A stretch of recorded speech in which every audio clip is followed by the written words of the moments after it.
183 గజాల 3 BHK villa కేవలం 25 లక్షలు మాత్రమే. నమస్తే, నేను Keshav. Welcome to Suman TV. తెలంగాణలో కొత్తగా ఏర్పడిన రేవంత్ ప్రభుత్వం ఎంతకాలం మనగలుగుతుంది? ఫలితాలు వచ్చిన వెంటనే ఈ ప్రభుత్వం కూలిపోతుంది అనేటువంటి పాట మొదలుపెట్టేశారు. అలానే ఈ పార్టీ ఆ పార్టీ అని తేడా లేకుండా ప్రతి ఒక్కరూ ఈ ప్రభుత్వం శాశ్వతం కాదు, అంటే పూర్తి కాలం 5 ఏళ్ల పాటు పనిచేసేటువంటి అవకాశమే లేదు అనేటువంటి విమర్శలు కూడా రేగుతున్నటువంటి పరిస్థితి ఉంది. అయితే సుమన్ టీవీలోనే ప్రభుత్వానికి సంబంధించినటువంటి చర్చ జరిగే సమయంలో ఒక సిద్ధాంతి ఒక వ్యాఖ్య చేశారు. ఆయన చెప్పినటువంటి నంబర్తోనే కాంగ్రెస్ ప్రభుత్వం వచ్చింది, ఆయన చెప్పినట్టుగానే రేవంత్ రెడ్డి సీఎం అయ్యారు. సో ఆయన్ని అడిగి తెలుసుకుందాం, రేవంత్ రెడ్డికి పరిపాలనలో వచ్చేటువంటి సమస్యలు ఏంటి, అలానే తెలంగాణ రాష్ట్రానికి పరిపాలన విషయంలో గత ప్రభుత్వంతో పోల్చి చూసినప్పుడు తెలంగాణ రాష్ట్రానికి ఎలాంటి శ్రేయస్సు జరగబోతుంది, రాజకీయ సమీకరణలు ఎలా మారబోతున్నాయి, ఈ అంశాలపైన విశ్లేషణ చూద్దాం. మనతో పాటు ఉన్నారు ప్రముఖ సిద్ధాంతి చిలుకూరి ఉదయ్ భాస్కర్ గారు. ఉదయ్ భాస్కర్ గారు, నమస్కారం. నమస్తే అండి. మీరు ఎన్నికల ఫలితాలకు ముందరే ఇక్కడే చెప్పారు కాంగ్రెస్ పార్టీ ఇన్ని నంబర్తో గెలుస్తుంది అని. అన్నట్టుగానే ఒక నంబర్ అటు ఇటుగా 63 సీట్లు అన్నారు మీరు, 64 సీట్లతో కాంగ్రెస్ పార్టీ అధికారంలోకి వచ్చింది. అసలు నంబర్ గేమ్ మొదలైన వెంటనే అప్పటి అధికారంలో ఉన్నటువంటి పార్టీ బీఆర్ఎస్ పార్టీ, ఇప్పుడు విపక్షంలో ఉన్నటువంటి బీఆర్ఎస్ పార్టీ నాయకుల దగ్గర నుంచి బీజేపీ నాయకుల వరకు అందరూ ఈ ప్రభుత్వం నిలబడదు, 6 నెలలు, సంవత్సరంన్నర, ఇలా ఎవరికి తోచిన లెక్కలు వాళ్ళు కడుతున్నారు. అసలు ఏంటి ఇప్పుడు తెలంగాణలో ఉన్నటువంటి ప్రభుత్వ పరిస్థితి ఏంటి? మీ లెక్క ప్రకారం ఏం జరగవచ్చని అంచనా కట్టవచ్చు? మీకు సుమన్ టీవీ ప్రేక్షకులకు కూడా ముందుగా నా హృదయపూర్వక నమస్కారాలు తెలియజేస్తూ, పొంగులేటి శ్రీనివాసరెడ్డి గారు ఎక్స్ఎంపీ, మన ఖమ్మం జిల్లా, ఆయనకి కాంగ్రెస్ పార్టీలోకి వచ్చిన ఒక నెలలో నేను ఆయనకి వాట్సాప్లోను అలాగే టెక్స్ట్ మెసేజ్ కూడా చేశాను. 63 సీట్లతో తెలంగాణలో వచ్చేది కాంగ్రెస్ గవర్నమెంట్ అని. ఇందుట్లో ఏదైనా సందేహం ఉంటే ఆయన ఫోన్లో 2 నెంబర్లు ఉన్నాయి, ఎవరైనా వెళ్ళి చెక్ చేసుకోవచ్చు ఆయన చేసిన దానికి. సో ఆ రోజు చెప్పడమే జరిగింది గత 7-8 నెలల క్రితమే ఆయనకి. తర్వాత తదనంతర కాలంలో రిజల్ట్ వచ్చే ముందు మన ఛానల్లో కూర్చుని రేపు సాయంకాలానికి సీఎంకి కేసీఆర్ గారికి రేపు 4 గంటలకి సీఎం యోగం అయిపోతుంది, 9వ తారీఖున రేవంత్ రెడ్డి గారే ముఖ్యమంత్రి అవుతారని చెప్పాం. అది కాంగ్రెస్ వాళ్ళు హైకమాండ్ అటు ఇటు అదంతా మీకు తెలిసిందే కదా హైకమాండ్ అంటే. సో 7వ తారీఖున చేశారు. ఈ 7వ తారీఖున మధ్యాహ్నం 1:05 ప్రమాణ స్వీకారం చేసిన ముహూర్తం చూసుకుంటే రేపు మే వరకు కూడా ఏ విధమైన ఇబ్బందులు ఉండవు. మే తర్వాత నుంచి మాత్రం ప్రమాణ స్వీకార ముహూర్తానికి సంబంధించి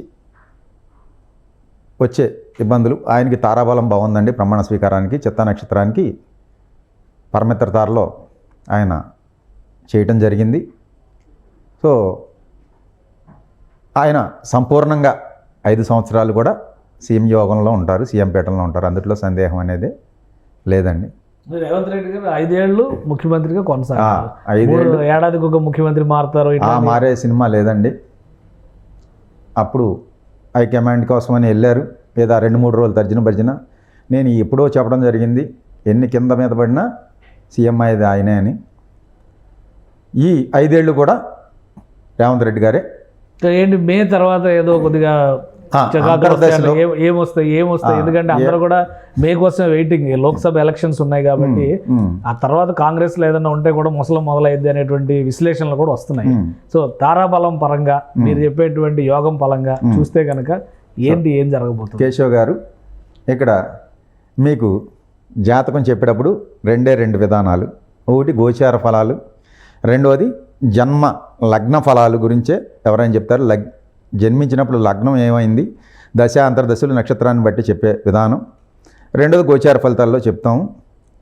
నేను ఆ రోజే చెప్పడం జరిగింది, గోచార రీత్యా ఈయనకి ఎలక్షన్ టయానికి ఒక శని అనుకూలంగా లేడు రేవంత్ రెడ్డి గారికి, రాహువు, గురుడు, కేతువు కూడా అనుకూలంగా ఉన్నారు గోచార రీత్యా. ప్లస్ దశాంతర్దశల్లో ఈయనకి 9/9/2023 బుధ మహాదశ స్టార్ట్ అయింది. ఈయన చిత్తా నక్షత్రం 4వ పాదం తులారాశిలో జన్మించిన రేవంత్ రెడ్డి గారు కొండారెడ్డిపల్లిలో మేషలగ్నం అయ్యి ఈయనకి 9/9/2023 స్టార్ట్ అయిన బుధమహాదశ తృతీయ షష్టాధిపతి సప్తమంలో రవి, బుధుడు, శుక్రుడు, చంద్రుడు ఈ 4 గ్రహాలు ఉన్నాయండి. అక్కడ ఉండటం వల్ల ఖచ్చితంగా ఈయనే ముఖ్యమంత్రి అవుతాడు. 2 నెలలు అయింది యోగం స్టార్ట్ అయ్యని చెప్పడం జరిగిందండి. ఈయన జాతకం చూసుకుంటే ఇప్పుడు ఈయన జాతకంలో బుధుడే నడుస్తుంది. బుధుడిలో కేతువు, తర్వాత ఎలక్షన్ వచ్చేటప్పుడు బుధుడిలో శుక్రుడి యొక్క అంతర్దశ నడుతుందండి. బుధు శుక్రులు ఇద్దరు కూడా ఇదే సప్తమంలో ఉన్నారు. ఇది మళ్ళీ ఎలక్షన్లప్పుడు కూడా. సరే, ఇక రేవంత్ రెడ్డి గారి ప్రమాణ స్వీకార ముహూర్తం తీసుకుంటే 7/12/2023 1:05 హైదరాబాద్లో జరిగింది. ఈ గ్రహస్థితి పరిశీలిస్తే హస్తా నక్షత్రం 1వ పాదంలో ప్రమాణ స్వీకారం చేశారు. హస్తా నక్షత్రం అనేటప్పటికి చంద్రమహాదశ ప్రారంభం అవుద్దండి. అలాగే లగ్నం మీన లగ్నం అయింది. లగ్నంలో రాహు, సప్తంలో కేతువు, చంద్రుడు ఉన్నారు. సప్తంలో చంద్రుడు పంచమాధిపతి సప్తంలో ఉన్నాడు కాబట్టి చంద్రమహాదశ యోగించిద్దని చెప్పొచ్చు. ఇప్పుడు చంద్రుడిలో ఈయనకి రాహు నడుస్తున్నాడు 2024 మే వరకు. తర్వాత రాహు లగ్నంలో ఉన్నాడు. పరస్పర వీక్షణ ఉంది చంద్రరాహులకి. ముహూర్తానికి లగ్నాధిపతి ద్వితీయంలో వక్రించి ఉండటం వల్ల మే నెల 4వ తారీఖు తర్వాత పరిపాలనలో ఆర్థికపరమైన ద్వితీయ స్థానం ధనస్థానం అంటారండి, దానికి సంబంధించి లగ్నాధిపతి వక్రించడం వల్ల సమస్యలు ఎదుర్కొనే అవకాశాలు కొద్దిగా గోచరిస్తున్నాయి. పరిపాలన పరంగా వచ్చేటువంటి సమస్యలు, లేదంటే నిర్వహణ పరంగా వచ్చేటువంటి పరిపాలన కదండి, ఫైనాన్షియల్గా అంటే అప్పుల బాధ నుంచి తెలంగాణ తప్పించుకునే అవకాశం ఉంది. అంటే ఒక అప్పుల బాధని తెలంగాణకి వచ్చి తీసుకున్నాడు ఆయన్ని. సరే, ఇప్పుడు 6 పథకాలు ఏదో 7 పథకాలు పెట్టారు కదా. ఈ పథకాల కోరికలు తీర్చడానికి డబ్బు కావాలి కదండి. ఆదాయం ఉంటేనేగా తీర్చగలిగేది. ఈ ఆదాయం కోసం మళ్ళీ అప్పులు చేయాల్సి రావచ్చు కదా. ఈ పథకాలు తీరాలంటే, వాళ్ళు చెప్పిన హామీలు అమలు చేయాలంటే మళ్ళీ చేయాల్సిందే కదండి. ఆల్రెడీ ఇన్కమ్ ఉంది. అంటే ఇప్పుడు మీరు చెప్పేది నిర్వహణ పరంగా వచ్చేటువంటి సమస్యలు తప్పితే రాజకీయ కోణంలో కానీ, పార్టీ అంతర్గతంగా వచ్చేటువంటి తిరుగుబాట్లు కానీ, లేదంటే వేరే పార్టీలు కలవడం వల్ల ప్రభుత్వాలు కూలిపోవడం కానీ, అధిష్టానం వక్రదృష్టితో చూస్తాం వల్ల ఆయన పదవి కోల్పోయి మరొకరికి పదవి దక్కేటువంటి పరిస్థితులు కానీ ఇలాంటివి ఏవి రావు. అవైతే లేవండి. రేవంత్ రెడ్డి గారే 5 ఏళ్ళలో సీఎం పీఠంలో ఉంటాడు. హైకమాండ్ మార్చే అంత సినిమా లేదు. మార్చితే అసలుకే ఎసరు వస్తుంది హైకమాండ్కి.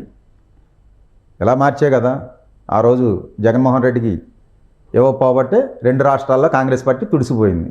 ఓకే, కేవలం సోనియా గాంధీ చేసిన తప్పు వల్ల 2 స్టేట్లలో కూడా 10 ఏళ్ల పాటు అడ్రస్ లేకుండా పోయింది. మొన్న ఒక హీరో అని చెప్పుకోవాలి. ఆయన ఎన్ని పార్టీలు మారాడు అనేది పక్కన పెడితే, రేవంత్ రెడ్డి అనే ఒక హీరో వల్ల కాంగ్రెస్ పార్టీ మళ్ళీ హీరో అయింది. అసలు రాష్ట్రం ఇచ్చినటువంటి తెలంగాణ ఇచ్చినటువంటి కాంగ్రెస్ పార్టీ కేసీఆర్ గారు అనే మహాయోధుడు దెబ్బకి మట్టి గరిసిపోయి మళ్ళీ రేవంత్ రెడ్డి అనే యోధుడు సమర్థంగా యుద్ధంలో ఢీకొన బట్టే ఇక్కడ రాగలిగిందండి.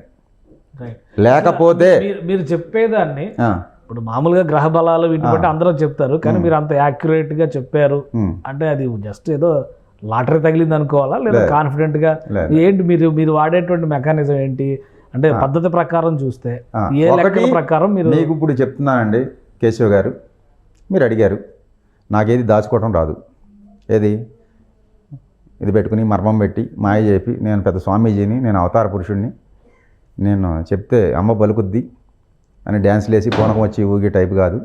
మనం ఎంతోమందికి చెప్పాము, జాతకం ఉన్నా చెప్పాము, లేకపోయినా చెప్పాము, అందరికీ జరిగినాయి. మనం ఏంటంటే కమర్షియల్ కాదు, పెద్ద స్వాముల్లాగా ఇక్కడ కూర్చుని స్లాట్కి 2 లక్షలు కట్టి వీడియోలు చెప్పించుకుని ఏమైంది, మన పెద్ద స్వాములు అందరూ ఫెయిల్ అయ్యారు కదండి, క్రికెట్ మ్యాచ్లో ఫెయిల్ అయ్యారు. రెండోది తెలంగాణ అందరూ 70-75కి బీఆర్ఎస్ 3సారి ముఖ్యమంత్రి అన్నారు. ఇక్కడ ఎందుకు ఫెయిల్ అయ్యారంటే చెప్పనండి, మన దగ్గర వచ్చే కస్టమర్ని కార్పొరేట్ హాస్పిటల్ వైద్యంలాగా 5-10 లక్షలు ఉన్నా లేకపోయినా దోషాలు చెప్పి వసూలు చేసి పూజలు చేస్తాం అని చెప్పి చేయటం వల్లే ఫెయిల్ అయ్యారు. ఇదే నిస్వార్థం ఉండి వాడిచ్చినంత తీసుకుని అది ఇది నా ఫీజు అని పరిహారాలు చెప్పడంలో తప్పులేదు, కానీ దీన్ని వ్యాపారం చేసుకోవడం వల్లే ఫెయిల్ అయ్యారు. ఓకే, మీరు ఇక్కడ ఎప్పుడైతే జ్యోతిష్యంలో ఉందండి, అడిగిన దానికే చెప్పమని ఉంది, అడగంది తెలిసినా చెప్పొద్దని ఉంది, అర్థమైందండి. ఇప్పుడు మీరు ఇక్కడ ఏదైనా అడిగితే నేను చెప్పడమే కానీ సభాముఖంగా అయినా మీ లెక్క ఎలా అంత యాక్యురేట్గా వచ్చిందని నాకు సమాధానం చెప్పండి. ఇది లెక్క యాక్యురేట్గా ఎలా వచ్చిందంటే, నాకు మా తాత నేర్పిన ఒక సత్యమైన మార్గం, ఒక సన్మార్గంలో ప్రయాణించమని మా తాత రాజారెడ్డి గారు చెప్పడం వల్ల, ఆయనది ఇప్పటికీ నేను వదిలిపెట్టకపోవడం వల్ల నాకు ఇది వచ్చింది. సరే, కాలాంతరంలో ఒక గురువు గారు పరిచయం అయ్యి కొన్ని రహస్యాలు చెప్పారు. దాన్ని నేను సాధన చేయడం వల్ల మంత్రదండం అనేది అదే ఆ మంత్రదండం వల్లే నేను ఇప్పుడు మీకు పబ్లిక్గా చెబుతున్నా. 63 సీట్లతో వద్దని చెప్పింది భగవంతుడితో కనెక్ట్ అయ్యి విశ్వంలో ఉన్న ఎనర్జీతో చెప్పిందే నేను చెప్పాను. అది మీకు చూపించమంటే చూపిస్తాను. చూపించండి. మీ మంత్రదండం ఏంటి, దాని శక్తి ఏంటి? ఇది ఒక సైంటిఫిక్ డివైస్ అండి. ఓకే. దీని గురించి చాలా శాస్త్రాలు ఉన్నాయి. పూర్వకాలంలో కూడా చాలామంది ఋషులు వాడేవారు. దివ్య దృష్టితో కూడా చెప్పొచ్చు. లైక్ మనం దీన్ని ఒక దివ్య దృష్టితో దర్శించగలిగితే ఏం జరుగుద్దనే చెప్పేయచ్చండి. ఏంటది? అలా చెప్పిందే కేసీఆర్ గారు రేపు సాయంకాలంకి యోగం అయిపోయింది. మీ ఛానల్లో చెప్పింది. రేవంత్ రెడ్డి గారు సీఎం అవుతారు. ఏముంది, ఢిల్లీ వెళ్ళి కొట్టుకున్నా చివరికి ఏమైందండి, రేవంత్ రెడ్డి అయ్యారు. అసలు ఏంటి ఇన్స్ట్రుమెంట్ ఏంటి, దీని పూర్వాపరాలు ఏంటి? దీని పూర్వాపరాలు చెప్పాలంటే ఇది ఓపెన్గా చెప్తున్నా, దీని హైడ్రో స్కానర్ అంటారండి. దీన్ని విశ్వంలో ఎక్కడైనా మనం స్కాన్ చేయొచ్చు. మీ బాడీని పెట్ స్కాన్లోకి వెళ్తే యంత్రంలో పడుకుంటేనే మీరు స్కాన్ అవుద్ది. ఎక్కడ ఏముంది, ఏంటి మచ్చలు, క్యాన్సర్ ఉందా లేదా అని స్కాన్ చేస్తుంటారు, పెట్ స్కాన్. అలాగే ఇది యూనివర్సల్ స్కానర్ లాగా హైడ్రో స్కానర్ అని ఎక్కడైనా విశ్వంలో దేన్నైనా స్కాన్ చేయొచ్చండి. చేసి మనం జ్యోతిష్య టైము అవి లేని వాళ్ళకి చాలామందికి నేను చెప్పడం జరిగింది. అంచనా వేయొచ్చా? అంచనాలు కాదండి, ఇక్కడ మనం ఉన్న విశ్వంలో ఉన్న ఎనర్జీ కనెక్ట్ అయితే అక్కడ నుంచి మనకి date of birth, time of birth తెలియని వాళ్ళకి చెప్పే ఎంతమందికి చెప్పారండి. ఆడపిల్ల పుడద్దా, మగపిల్ల పుడతాడా, ఏముంది, ఆవు కడుపులో ఏముంది అనేది కూడా చెప్పాం. ఏ రోజు డెలివరీ చెప్పాం. ఓకే అండి, ఎంతోమందికి చెప్పాం. మనం కమర్షియల్గా వాడడం తెలిసిన కమర్షియల్గా వాడితే ఇది ఓన్లీ ఒక ఏదో పైపు గొట్టం లాగా ఉంది. మీరు అది వాటర్ పైప్, అదే వాటర్ పైపేనండి అనుకోండి. మనం ఏదనుకుంటే అది ఏం లేదు. మంత్రదండం అంటే ఇది పాతకాలంలో ఏదో చెట్లు కొమ్మలు అలాగే అనుకోండి. ఇప్పుడు నేను ఆ చెట్టు కొమ్మని తెమ్మంటే ఈసారి మీకు ఆ చెట్టు కొమ్మని తీసుకొచ్చి చూపిస్తాను లైవ్లో. దీంట్లోంచి ఏమీ లేదండి. భూమి మీద సుబ్రహ్మణ్య స్వామి యొక్క రేతస్ నుంచి ఉద్భవించిన పదార్థం ఉంది. ఆ పదార్థం ఉండటం వల్ల దీంట్లో ఇంత శక్తి, అంతే, ఎనర్జీస్. ఇది ఇలాంటివి చాలామంది ఈ మధ్యన టీవీలో కూర్చుని చెప్తున్నారు. దీనివల్ల మీకు ఆ ఎనర్జీ వచ్చిందంటారు. ఒక ఎనర్జీనే ఇంకో ఎనర్జీని స్వీకరించిద్దండి. ఒక సజాతి ధృవాలు వికర్షించబడతాయి, సైన్స్ ఉంది కదా, విజాతి ధృవాలు ఆకర్షించబడతాయి అని చెప్పి ఒక ఉన్నాయండి. మీరు 2 మ్యాగ్నెట్లను పెడితే ఒక సైడ్ తిప్పితే ఆకర్షిస్తాయి, ఇంకో సైడ్ తిప్పితే దూరంగా వెళ్తాయి. అలాగే ఒక శక్తి పాజిటివ్ ఎనర్జీ ఇంకొక పాజిటివ్ ఎనర్జీతో కనెక్ట్ అవుద్దండి. ఇలాగా చాలా ఉన్నాయి పాజిటివ్ ఎనర్జీ అన్న వృక్షాలు. జ్యోతిష్యంలో వృక్షాలు, ఇప్పుడు ఉదాహరణకి తులసి చెట్టు ఉందండి. తులసి చెట్టు యొక్క ఆర మీ ముఖంగా చెప్తున్నా 1.5 ఫీట్ దాని పరిభ్రమణలో వస్తుందండి. 2 ఫీట్ దాకా వస్తుంటుంది తులసి చెట్టు ఆర. దానివల్ల మహర్షులు ఏం చెప్పారంటే దానికి ప్రదక్షిణాలు చేయండి, మీకు మంచి జరుగుతుందని చెప్పారు. ఎప్పుడైతే తులసి చెట్టుకి మీరు ప్రదక్షిణాలు చేశారో సైన్సేనండి, అందుట్లో ఉన్న ఆరా వల్లే ఈ వ్యక్తిలో దోషాలు పోయి మంచి జరుగుద్ది. ఉదాహరణకి రావి చెట్టు ఉంది, విష్ణుమూర్తి స్వరూపం అన్నారు. రావి చెట్టుకి ప్రదక్షిణాలు చేస్తే మీకు పిల్లలు పుడతారని చెప్పి పాత గ్రంథాల్లో రాసి ఉంది. ఎందుకు పుడతారు అంటే రావి చెట్టుకు కూడా ఆరా ఉంది, అది ఒక దైవశక్తి వృక్షం. దానికి మీరు ప్రదక్షిణాలు చేయండి, ఆటోమేటిక్గా గర్భస్థ దోషాలు పోయి సంతాన యోగ్యత కలుగుద్దండి. రైట్. ఇంకొకటి, ఇది ఇప్పుడు మనం కన్క్లూడ్ చేద్దాము. రేవంత్ రెడ్డి గారిది చెప్పారు, ఓకే బాగానే ఉంది. బట్ ఎలక్షన్స్ రిజల్ట్స్ అయిన వెంటనే కేసీఆర్ గారు గాయపడడం, దాన్ని ఏ విధంగా చూడాలి? అది కూడా యోగం వల్ల వచ్చినటువంటి అంశం అంటారా? అంటే కేసీఆర్ గారు గాయపడటం అనేది కేసీఆర్ గారి జాతకంలో గురుమహాదశ ప్రారంభమైందండి. ఎప్పుడు 8/9/2023 9/9/2023కి రేవంత్ రెడ్డికి యోగం స్టార్ట్ అయింది. ఒకరోజు ముందుగా ఈయనకి యోగం డౌన్ అయింది. రాహు మహాదశ వెళ్ళిపోయి గురు మహాదశ ప్రారంభం అవటం వల్ల మేష లగ్నంలో పుట్టిన 13 డిగ్రీలో ఉన్న కేసీఆర్ గారికి ద్వితీయంలో కుజుడు ఉండటం వల్ల ద్వితీయ సప్తమాలు మారక స్థానాలు అంటారండి జ్యోతిష్యంలో. ద్వితీయంలో గురుడు ఉండటం వల్ల ఆ గురుడు యోగించడు అని చెప్పేయచ్చు. ఆ దశ యోగించదు 16 ఏళ్ళు అని చెబుతూ, రెండోది అష్టమంలో ఈయన ఆశ్లేష నక్షత్రంలో పుట్టి అష్టమంలో గోచార శని సంచారం జరగడం వల్ల ఈయనకి జాతకంలో శని ఉచ్చులో సప్తమ స్థానంలో ఉన్నాడు. అయినా సరే కొంచెం ప్రమాదాలు ఎందుకు జరిగినాయి అంటే, ఒకటి ద్వితీయంలో కూజుడు ఉన్న దానివల్లే, అదే ద్వితీయంలో గురుడు ఉండటం వల్లే జరిగిందనే సమస్య చెప్పొచ్చండి. సో అంటే ఇప్పుడు రాబోయే రోజుల్లో రేవంత్ రెడ్డి గారికి బలమైన ప్రత్యర్థి ఎవరు కాబోతున్నారు? నిన్న మొన్న అసెంబ్లీ చూసాం, కేటీఆర్ గారు ఆర్గ్యుమెంట్స్, రేవంత్ వర్సెస్ కేటీఆర్ చూసాం. ఇప్పుడు కేసీఆర్ గారు కోలుకుని బయటకు వస్తే ఎవరు బలమైన ప్రత్యర్థి అవుతారు? కేసీఆర్ గారా, కేటీఆర్ గారా? ఇంకా కేసీఆర్ గారు ప్రత్యర్థి అవ్వరండి. నాకు తెలిసి ఆయన అసెంబ్లీకి కూడా వెళ్ళరు. ఏది వెళ్ళి అక్కడ కూర్చుని అసెంబ్లీలో డిస్కషన్ పాల్గొరు, కూర్చునే అవకాశం లేదు, పాల్గొరు నాకు తెలిసి.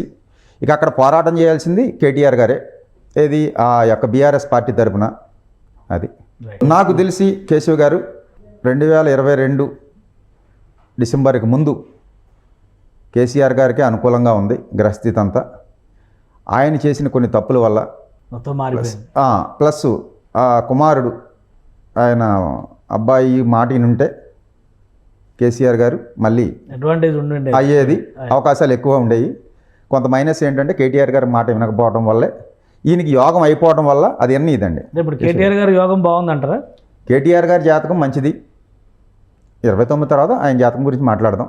కేటీఆర్ అయితే యోగ జాతకుడు, చాలా గ్రహాలు వర్గోత్తం బట్టి ఉన్నాయి ఆయన జాతకంలో. అందుకనే పెద్ద ఆయన బాగా సంపాదించి పుత్రుడికి ఇచ్చారంటే కేసీఆర్ గారి జాతకంలో ఉండబట్టే పెద్ద ఆయన సంపాదించగలిగారండి.